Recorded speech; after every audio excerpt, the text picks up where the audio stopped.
안녕하세요. 오늘도 사연살롱을 찾아주셔서 감사합니다. 저는 40대 후반 두 아이의 엄마예요. 대학을 졸업하고 패션 회사를 다니다가 남편을 만나게 되었어요. 남편은 회사 거래처 사람이었는데 일 때문에 저와 만나다가 서로 좋아하는 사이로 발전했죠. 저희 집은 아빠가 작게 사업을 하셔서 나름 풍족하게 살았어요. 남들한테 빌려주긴 해도 빌려본 적은 없을 만큼 부모님이 재산 관리도 잘하셨고요.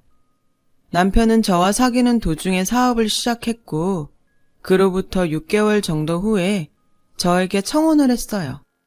내가 꼭 사업 성공해서 자기 아버님처럼 처자식 고생시키지 않을 거니까 나 한번 믿어봐. 사실 저도 남편하고 결혼하고 싶은 마음이 있어서 부모님께 만나는 남자가 있다고 말을 해놓은 상태였어요. 그래서 결혼을 하겠다고 했더니 아빠는 썩 내키지 않는 눈치였어요. 이제 막 사업을 시작했으면 회사 일로 많이 바쁠 텐데 회사 자리 잡으려면 앞으로 몇 년은 고생할 거고 그럼 집에 잘 들어오지도 못할 게 뻔한데 결혼부터 덥석하겠다는 게 영 마음에 안 든다. 내가 거래처 담당자로 일해봐서 아는데 사람 하나는 정말 확실해요. 일도 똑부러지게 잘 처리하고 그러니까 만나보기도 전에 그렇게 단정짓지 말고 만나서 얘기해보고 생각해보면 안 돼? 라고 제가 말하자 아빠도 알겠다면서 집에 한번 데려오라고 하셨어요. 남편은 부모님을 보자 씩씩하게 아버님 어머님 안녕하십니까? 박준호라고 합니다. 저 정말 유진이 행복하게 해줄 자신 있습니다. 저 한번 믿어주십시오. 라고 하는데 엄마는 그 말을 듣자마자 귀엽다며 웃으셨어요. 아빠는 남편이 하도 자신있게 말을 하니 처음에는 묵묵히 보고만 있다가 사업하면서 가정 돌본다는 게 쉬운 일이 아니야. 꼭 내 딸과 결혼하고 싶다니 하는 말인데 정말 마음 단단히 먹어야 할 거야. 궁금한 게 있으면 어려워 말고 나한테 물어보게. 나도 도울 수 있는 게 있으면 도울 테니까. 라면서 등을 토닥이시더라고요. 남편은 그런 아빠의 말에 감동했는지 감사하다고 몇 번이고 인사를 하면서 큰 절을 했어요.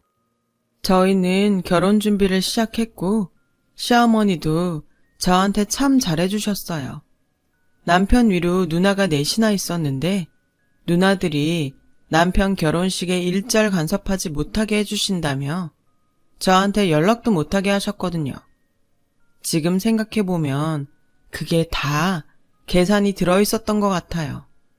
누나들이 너무 간섭해서 제가 결혼을 포기할까봐 아무 말 못하게 했던 거였죠. 아무튼 그때는 시어머니가 그렇게 해주시는 게 참 고마웠고 저도 더 잘하려고 많이 노력했어요. 그러다 보니 생각했던 것보다 혼수도 더 많이 해갔고 시어머니가 지나가면서 마음에 든다고 했던 것도 다 눈여겨봤다가 나중에 가서 전부 사가지고 갔죠. 그런 거 보면 참 사람을 어떻게 움직이는지 잘 아는 사람들이라는 생각이 들어요. 한 번은 결혼 전에 시어머니가 친구들에게 자랑하고 싶다며 저를 모임 자리에 부르신 적이 있었어요. 얘가 우리 며느리 김유진. 어때? 너무 이쁘지? 너네 며느리는 이렇게 귀엽고 고급져? 라며 저를 막 축혀 세우시면서 내가 왜 없는 돈에 니들 밥까지 사겠어. 이렇게 비싼 장어집에서. 다 이런 며느리 얻으니까 내가 좋아서 그런 거지.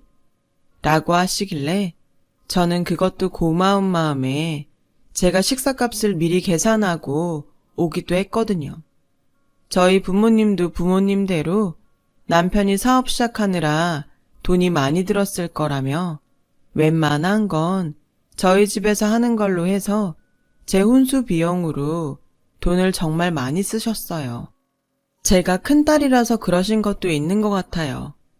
그렇게 저희는 양가 축복 속에서 결혼을 하게 됐고 경기도에서 신혼살림을 시작했죠. 남편은 정말 최선을 다하는 게 보였어요. 회사 일 때문에 늦게 올 때도 많은데 집안일도 많이 신경 썼고 주말이면 꼭 저보다 먼저 일어나서 청소도 했고요. 그런 모습들에 저는 더 남편을 신뢰하게 됐고 시간이 지나고 임신을 해서 첫 아들을 낳았어요. 결혼하고 2년 반쯤 됐을 때였어요. 남편은 사업을 좀 더 확장하느라 바빴는데도 제 옆을 지켜주고 많이 기뻐해줬죠. 시어머니도 집안에 첫 친손주가 태어났다며 온 동네에 떡을 돌리며 좋아하셨어요. 그리고 그 무렵부터 남편은 친정에 손을 벌리기 시작했어요. 자기, 장인어른한테 말씀드려서 사업 자금 좀 어떻게 안 될까? 지금 거래처 터놓은데 꽉 잡아야 되거든. 응? 부탁 좀 하자. 처음에는 남편이 애쓰는 것도 안쓰러웠고 사업도 잘 크면 좋겠다는 마음에 아빠한테 말씀드렸죠. 아빠도 흔쾌히 남편에게 사업 자금을 대주셨어요. 그렇게 한 번, 두 번이 세 번, 네 번이 되고 여러 번이 되었어요. 그 사이 저는 둘째 딸을 낳았고요. 남편은 병원에 늦게 오긴 했지만 그래도 딸이 태어나는 걸 보긴 했어요. 아들만 있었으면 섭섭할 뻔했는데 딸도 생겼네. 내가 진짜 복이 많은가 봐. 당신 같은 아내에 장인어른네, 애들까지. 정말 고마워. 라며 장미꽃을 한아름 사와서 저에게 안겨줬어요. 시어머니도 수고했다며 좋아해 주셨죠. 그런데 둘째를 낳고 나서부터 남편은 일이 더 바빠졌다며 전보다 집안일에 신경을 못 쓰더라고요. 저는 얼마든지 그럴 수 있다고 생각하고 늘 남편을 격려했어요. 그래, 당신 사업하느라 얼마나 고생이 많겠어. 내가 아빠가 사업하는 것도 옆에서 봐서 아는데 사람들이 아는 것처럼 가만히 앉아서 되는 일이 아니더라고. 집안일은 너무 걱정하지 말고 건강도 생각하면서 몸에 좋은 거 먹고 다니면서 해. 내가 지금은 잘 챙겨주지 못하지만 애들 좀 크고 나면 건강식도 많이 만들어주고 잘할게. 라고 했죠. 남편은 점점 집에 늦게 오는 날이 많아졌고 회사에서 밤을 새운다며 들어오지 않는 날도 종종 생겼어요. 한 달에 한 번 정도 집에 들어오질 않더니 그 횟수가 늘어나서 일주일에 한 번은 꼭 밖에 있더군요. 엄마는 걱정이 돼서 아무리 바빠도 잠은 집에 와서 자야지. 네 아빠도 출장이 아니면 이렇게 집을 자주 비우지 않았어. 지금 네가 잘 잡아야지. 안 그러면 외박도 습관이 된다. 박서방한테 잘 말해서 외박 자주 하지 않게 해. 라고 하셨지만 저는 엄마, 지금 그 사람 좀 바쁠 때야? 사업 일으키면서 거래처들 다 잡는다고 얼마나 애를 쓰는데 내가 옆에서 힘이 돼주지는 못할 망정 잔소리나 하면 그게 나나 그 사람한테 도움이 되겠어? 엄마도 아빠 봐서 잘 알잖아. 아빠도 집에서 기분 안 좋으면 밖에서도 일 잘 안 된다고 엄마가 늘 조심해놓고서 나보고는 그렇게 잔소리를 하라고 하면 어떡해. 라며 남편을 두둔했죠.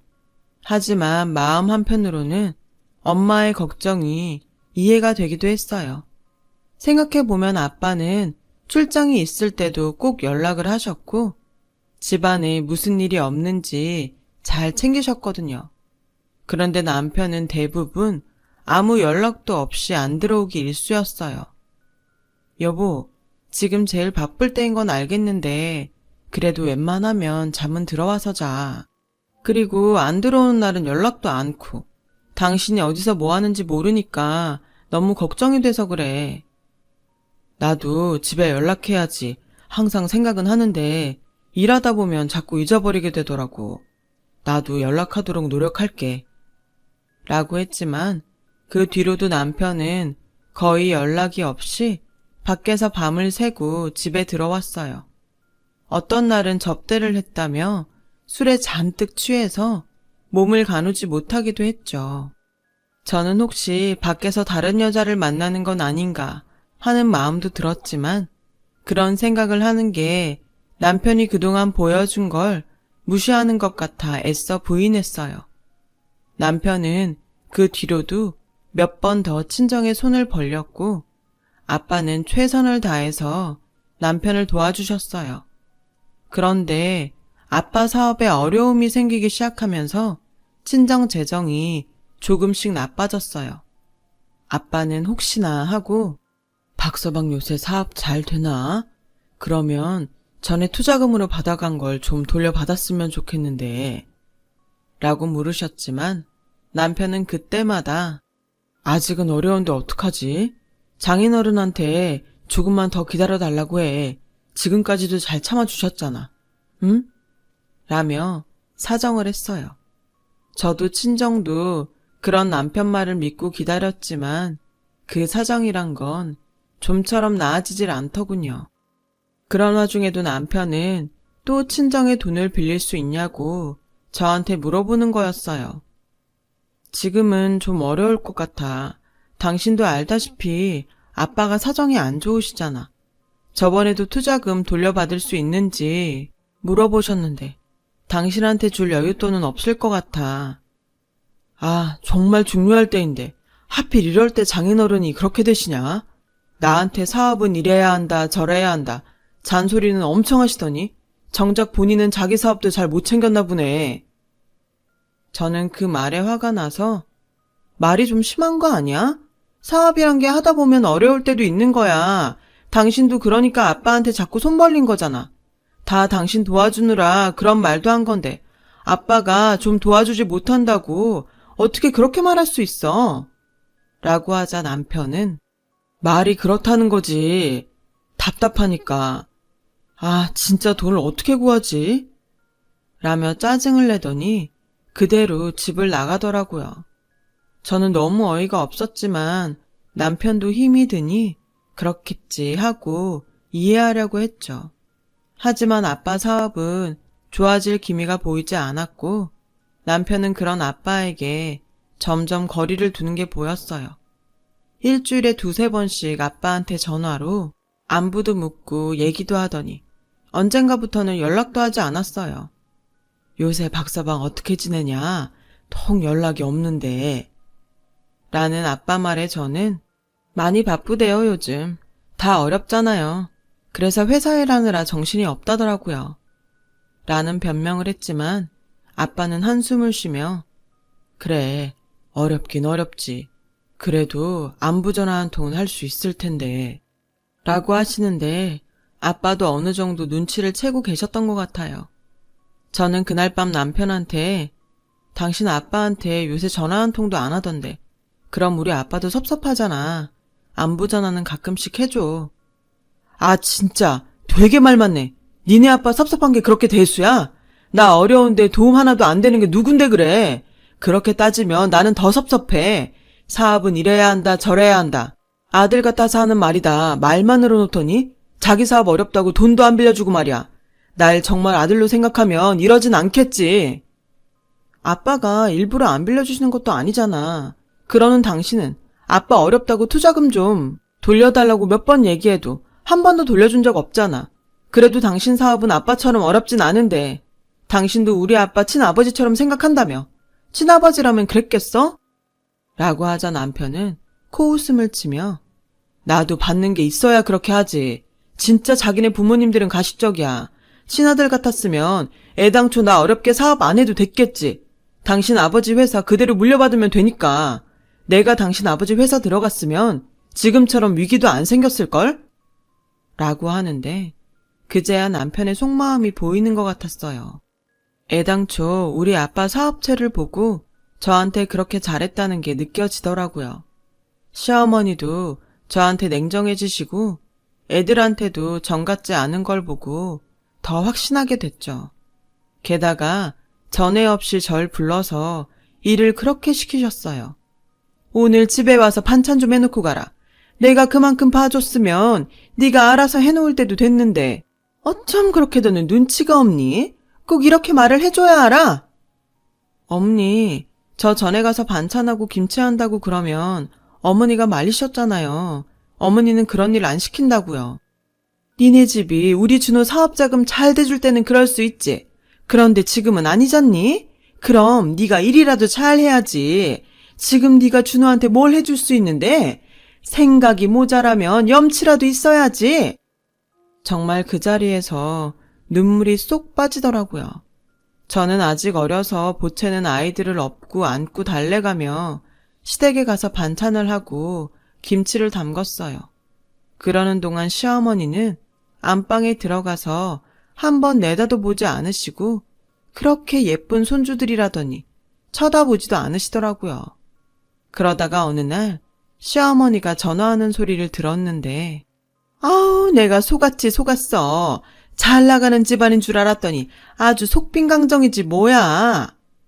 라며 친정을 흉보고 있더라고요. 저는 그때부터 이혼을 생각하기 시작했죠. 남편에게도 이상한 낌새가 느껴졌거든요. 한 번은 집으로 전화가 왔는데 제가 받으니 바로 끊어지더라고요. 그러니까 샤워하던 남편이 뛰쳐나와서 전화기를 갖고 들어가는 거예요.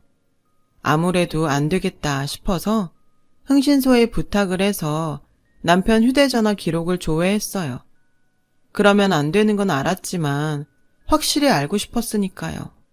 아니나 다를까 저장되지 않은 번호와 자주 통화가 있었는데 제가 그 번호에 전화를 거니 여자가 받더라고요. 저는 바로 전화를 끊었고 다음날 남편 회사로 찾아갔어요. 남편이 볼 일이 있어서 외근 중이라며 연락을 하겠다고 하더군요. 연락 안 하셔도 돼요. 집에서 얘기하면 되죠. 그냥 저 왔다고 나중에 전해주세요. 저는 그렇게 말하고 남편 회사 건너편에 있는 카페에서 계속 남편 회사 쪽을 감시했어요. 그러자 한참 후 남편이 어떤 여자와 차에서 내리는 게 보였어요. 둘이 서로 팔짱을 끼고 회사 현관 문 앞까지 오더니 헤어지더군요. 저는 집에 가서 남편이 들어오기만 기다렸다가 남편이 오자마자 따졌죠.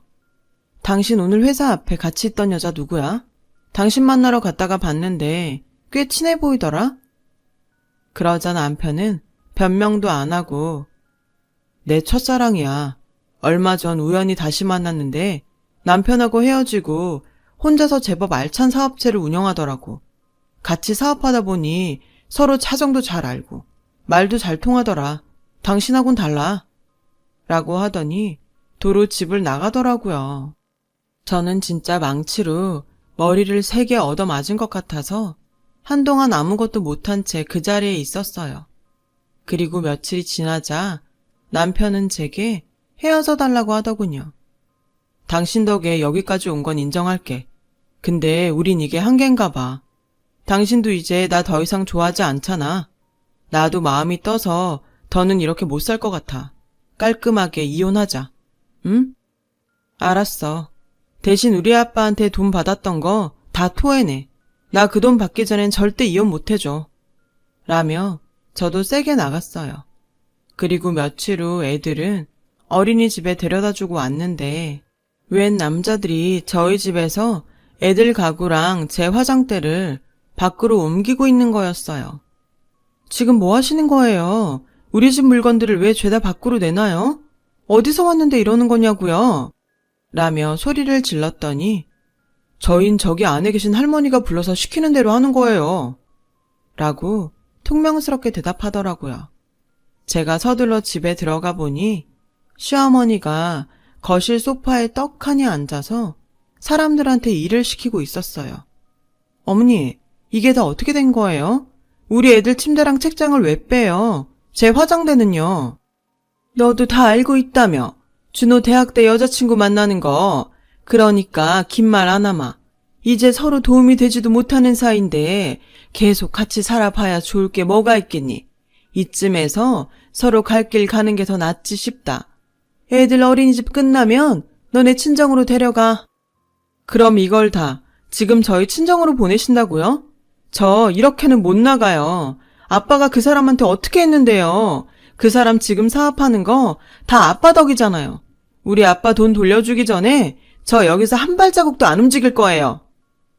그러자 시어머니는 증거 있어? 니네 아버지가 준호한테 돈 빌려줬다는 차용증이 있기라니? 무슨 계약서가 있니? 생사람 잡지 말고 어서 썩 나가거라. 라며 저를 집 밖으로 떠밀었어요. 저는 악만 남아서 소리를 지르며 울었지만 아무 소용 없었어요. 가구를 실으러 온 아저씨들이 대충 이야기를 듣고 눈치를 채셨는지 저를 불쌍한 눈으로 보며 친정까지 태워다 주겠다며 저를 달래셨고요. 저는 애들을 데리고 친정에 가서 방에 들어가 조용히 울기만 했어요. 엄마도 억울함에 이를 악물고 눈물만 흘리셨죠. 아버지는 나중에 조용히 저를 불러서 그만 잊어라. 나도 깨끗이 잊어버릴 테니까. 안 그래도 박서방이 수상해서 우리 회사 형편이 나아지는 걸 일부러 말 안 했다. 혹시나 말이 새나가지 않게 단속도 했고. 역시 우리 집 돈만 노렸던 게 맞았구나. 아들 같은 사위라고 철석같이 믿고 차용증도 안 쓰고 돈 빌려준 내 잘못이다. 라며 위로하셨어요. 저는 그저 죄송하다는 말밖에 할 수 없었어요. 그렇게 저는 이혼을 했고 그 후 얼마 안 돼서 아빠가 돌아가셨어요. 갑자기 심장마비가 와서 돌아가셨는데 아무래도 스트레스 때문이었던 것 같아요. 남편한테 일단 연락을 했지만 예상은 했던 대로 장례식장에 오지 않더군요. 그 후 저와 엄마는 사업을 정리해서 전문 경영인에게 대표 자리를 넘겼고 저는 아버지가 남겨주신 재산으로 인터넷 쇼핑몰 사업을 시작했어요. 다행히 패션 회사에 다닐 때 친구들과 간간히 연락을 이어와서 그 덕을 볼 수 있었어요. 저는 직접 디자인도 하고 동대문도 돌아다니며 옷감을 끊어다가 만들어 자체 제작 상품을 만들었고 수입품이나 기성품보다 제가 만든 옷들이 더 반응이 좋아서 가입 회원들도 많아지고 매출도 계속 올라갔어요. 중간에 좀 힘들 때도 있었지만 그때마다 아빠와 아이들을 생각하며 버텼어요. 그렇게 몇 년이 지나니 쇼핑몰이 꽤 커져서 직원들도 많이 두게 되었고 소위 대박이 났어요. 그 즈음 직원이 전 남편이 사무실로 몇 번 전화가 왔다고 알려주더군요. 저는 아무 말도 하지 않았지만 감이 좋지 않았어요.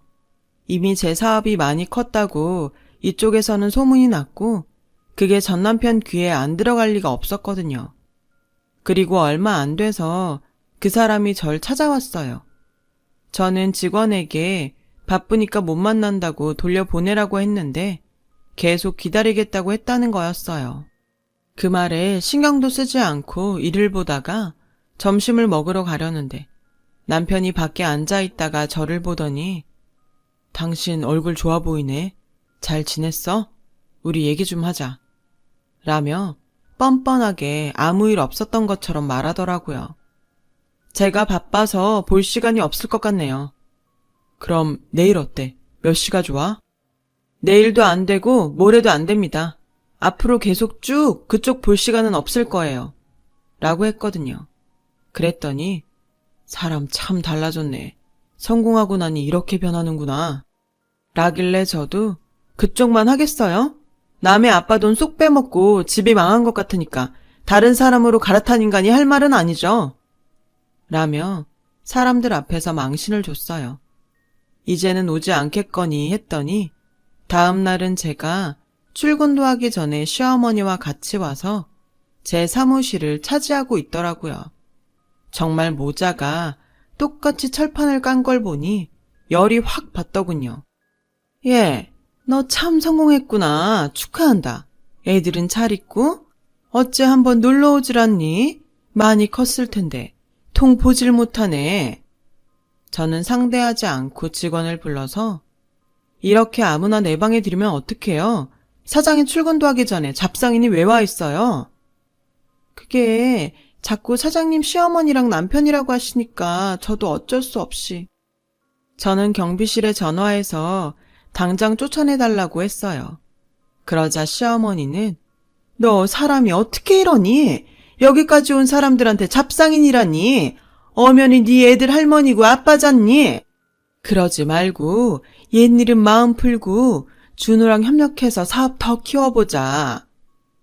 사람이 어떻게 이러냐고요? 저희 집 망한 줄 알고 어떻게 하셨는데 그런 말이 그렇게 술술 나와요? 남의 아빠 돈도 꿀꺽했으면 미안한 줄 알아야지. 어디와 상패예요? 그 잘난 사업 대개 새 며느리랑 하면 되잖아요.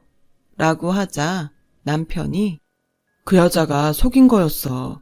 내 사업체랑 합병해서 키우자더니 다른 데에 매각해버리고 돈 다 들고 잠적했다니까. 여보, 당신 잘 됐으니까 우리 같이 해보는 게 어때? 내가 수익에서 당신 아버지한테 빌렸던 것도 다 갚아 나갈게. 우리 예전에 좋았잖아. 한번 해보자. 나는 그럴 생각이 전혀 없어. 친정 망했다고 그렇게 독하게 굴더니 아주 웃기지도 않네. 그리고 지금 말한 거 내가 지금 휴대폰으로 다 녹음했으니까 곧 고소장 날아갈 거예요. 우리 아빠 돈 토해낼 생각이나 하고 있으세요. 그때 경비원들이 들어와서 두 사람을 양쪽에서 끌고 나갔어요. 여보, 한 번만 좀 봐주라. 나 재기하게 도와줘. 얘야, 내가 이번엔 진짜 잘하마. 애들도 잘 봐줄 수 있어. 저는 그냥 사무실 문을 쾅 닫고 들어와 버렸어요. 그리고 변호사를 선임해서 아빠 돈 떼먹은 걸 고소했죠. 물론 증거가 많지 않아서 어려울 거라는 건 알고 있었고 돈도 거의 돌려받지 못했지만 그냥 넘어가기에는 너무 억울했거든요. 그렇게라도 해야 하늘에 계신 아빠가 속이 좀 풀릴 것 같았어요. 저나 엄마도 그렇고요. 저는 지금도 혼자서 아이들을 키우면서 사업을 하고 있어요. 친정 엄마도 애들 돌봐주시고 많이 도와주시고요. 결혼은 다시 생각하고 싶지도 않네요. 물론 세상에 좋은 남편들이 더 많다는 것도 알지만요. 저는 이제 남의 편인 시댁이라면 사양하고 싶네요. 이렇게 사연을 털어놓으니 속이 좀 많이 후련해지는 것 같아요. 얘기 들어주신 여러분들 정말 감사하고요. 모두 좋은 일만 넘치시길 바랄게요. 하늘이 스스로 돕는 자를 돕는다는 말이 정말이더라고요. 다들 희망을 잃지 마시고 화이팅 하세요. 여러분, 사연 댓글에 응원과 현명한 조언 부탁드려요. 좋아요와 구독은 저에게 큰 힘이 됩니다. 오늘도 좋은 일 가득하세요.